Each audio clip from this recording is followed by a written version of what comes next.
Alors, salut à toi qui nous suis. Merci donc de nous joindre. Je suis en train d'observer le hackathon qui est dans lequel en fait nous sommes durant ce mois. Et cela révèle ou cela me fait voir trois choses importantes que j'aimerais partager avec toi aujourd'hui. Reste connecté jusqu'à la fin parce que nous avons quand même une offre aussi à te faire, toi, si tu es développeur et tu es dans le domaine, pour pouvoir amener plus d'intérêt au sein de notre communauté à la chose. Alors, reste jusqu'à la fin et on pourra partager et dans les commentaires, mets ce que tu penses aussi.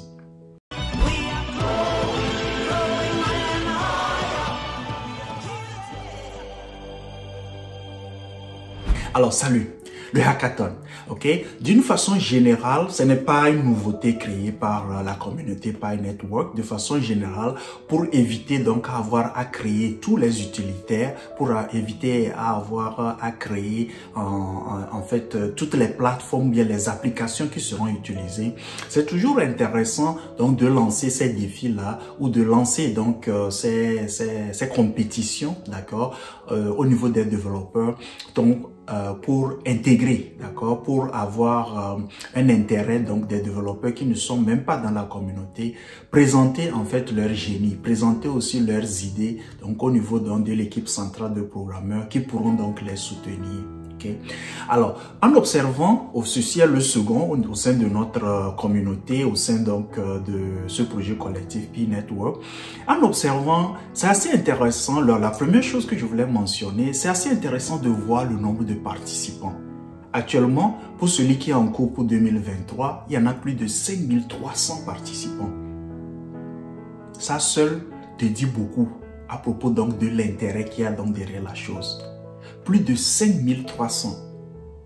Et rappelez-vous, c'est pas tous les 5300 qui seront sélectionnés. L'intérêt derrière le hackathon, c'est l'appui peut-être financier et technique qui sera donc offert à ceux dont on jugera que le produit est prêt, est pratiquement prêt.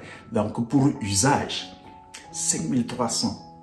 Ça montre que beaucoup donc dans la communauté comprennent le long terme vraiment de ce projet-là. Et comme je le disais, ceci n'est pas nouveau. Vous prenez les plateformes donc comme Google, dont nous sommes partenaires aussi. Vous prenez les plateformes comme Amazon, d'accord? Ça leur a pris du temps pour pouvoir donc construire l'écosystème qui est construit. Ce qui m'amène au deuxième point. C'est en fait l'usage intégré ou bien la présentation intégrée donc de la plateforme de développement. Donc, si tu observes bien, c'est qu'une plateforme a été mise en place pour permettre même juste à quelqu'un qui est intéressé donc dans le monde du développement, qui est intéressé donc à cette vision commune-là, de pouvoir donc, c'est comme vous branchez donc votre télé ou vous branchez donc votre appareil à une source d'énergie. D'accord? Donc, le développement de la plateforme a été donc fait pour te permettre à toi, si tu es curieux, si tu es intéressé donc au développement d'une application qui pourra être utilisée donc par les membres, de t'intégrer à la chose. La mise en place de cette infrastructure était très importante. Maintenant, elle est là. La SDK qui a été donc développée aussi, qui est un peu, comme je le mets souvent dans notre jargon, le squelette même donc de la structure qui doit être mis en place, a été finalisé et même opérationnel et mis donc au service donc de tous les développeurs aussi qui seront donc intégrés à la chose. Et la troisième chose que je vois autour de ceci qui est assez intéressant, et je souris toujours parce que quand certains n'arrivent pas à voir le long terme de la chose, quand certains n'arrivent pas à avoir la patience de poursuivre même les principes humains dont nous parlons toujours, ça aboutit à ça. Alors toi qui es autodidacte, toi qui as ce désir, cette chaleur qui brûle en toi pour t'intéresser au développement, je pense que c'est une opportunité.